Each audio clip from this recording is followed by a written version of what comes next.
Take a look at this tree.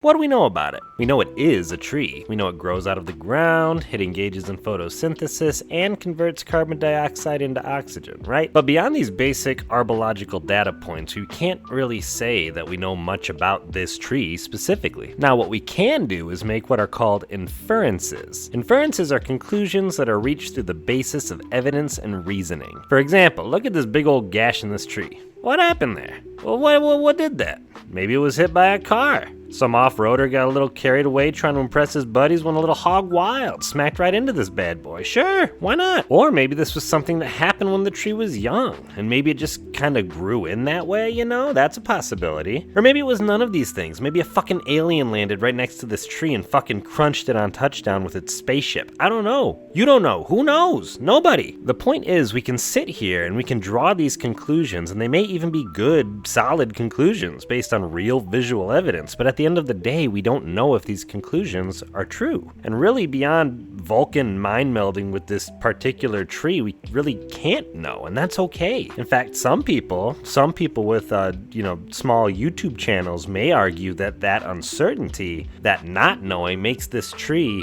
all the more interesting.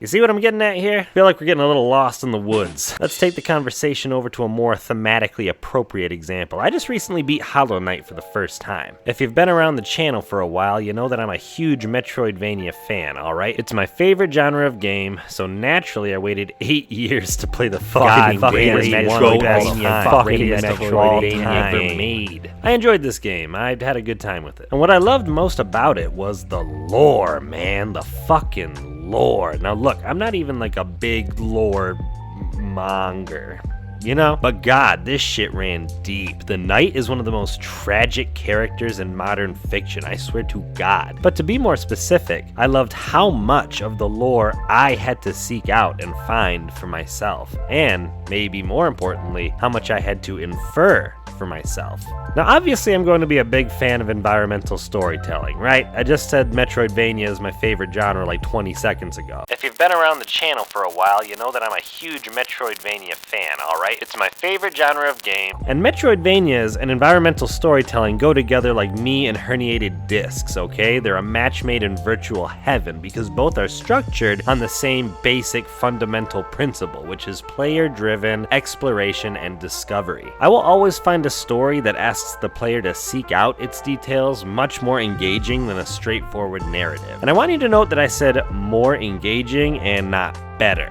Look, this is all subjective, obviously. I'm not saying that any one way of telling a story is better than any other, okay? One of my favorite games of all time is Link's Awakening, and that story is about as linear as it gets. I'm not claiming all games should be as obtuse as something like Hollow Knight. What I'm saying is that I will always find environmental storytelling a more engaging mode of conveying a tale. It makes me feel more immersed in the world I'm exploring, to know that how much I know and understand about this place is completely dependent on my own sense of curiosity and determination is something that I can't really describe. It really brings the world of a game to life in a way that I don't get from a lot of other styles. It does a lot to make the game world feel more like a living, breathing place that exists whether you are there to inhabit it or not. Its secrets are there waiting to be found regardless if you ever actually find them, and that's pretty neat, I think. Really, environmental storytelling is just generally a pretty neat tool devs can use to spice up a narrative, add a little mystique, a little oomph. Look at the Shadow Temple and Ocarina of Time. Would the experience of this place have been improved by a narrator or a big block of text saying, "And here Link found the chambers where Hyrule's elites tortured their enemies mercilessly. It then dawned upon Link that perhaps the royal family wasn't as totally awesome as he thought." No, it is so much more effective to present this grim, evil-feeling place and allow the player to discover for themselves what dark history hides here, leaving just enough unanswered questions for them to ponder about beyond finishing the game.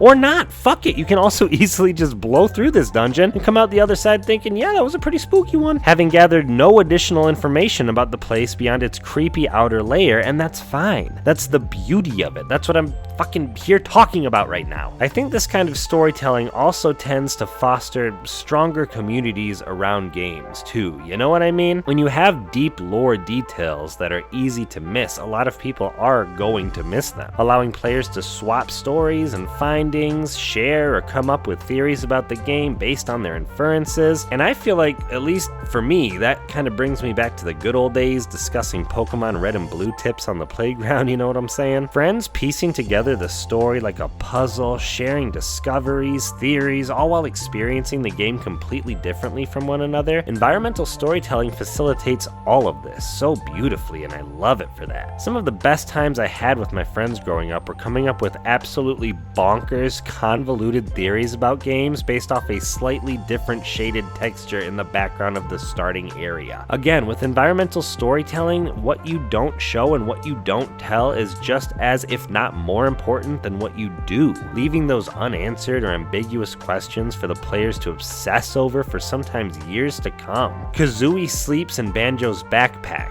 Okay, we know this. They show us this. This is something that is not up for debate. That is where Kazooie sleeps. Now, where does Daxter sleep, though? I don't fucking know. Let's replay the first game and start theory crafting, buddy boy. You and me, come on. I love that shit. People love that shit. It tickles our dumb little stupid brains. And while environmental storytelling is a valuable tool in most mediums of storytelling, I can't help but feel like it's really utilized to its fullest within video games in particular. Like, yeah, you can pause a movie and study all the stuff in the background and come up with theories and all of that stuff too, but it's not the same as a video game, you know, where you are here, exploring and studying this shit, drawing obscure connections within this fleshed out world you are literally piloting a virtual avatar through. I just think books and films can't really touch that, you know? And that's what this whole blab was about, really. I just wanted to talk about an element of video games that I really appreciate. I played Hollow Knight, and it reinvigorated my fiery passion for tales told by the set dressing. So I thought I'd go on a little rant about it. And now I've done that, so I guess the video's over. Shit. Environmental storytelling is something that you can find in most of your favorite games, even if you didn't notice it before. And it's something that can add so much to an experience with so little. There are bodies on the title screen for Super Metroid. This game is scary. We can infer this. Just like we can infer this tree had some kind of traumatic, bark-altering experience, alien-related or otherwise. And that's pretty neat, to me. That's kind of what the whole video was about. So, if you like this video, give it a like if you want. Maybe watch my other videos. Probably a non-zero chance you might like those too. Maybe you even subscribe, huh? I don't know. I don't know, we're just getting to know each other, man. Don't rush me. Jeez, be cool. I've been Stony RPG. Good night, everybody.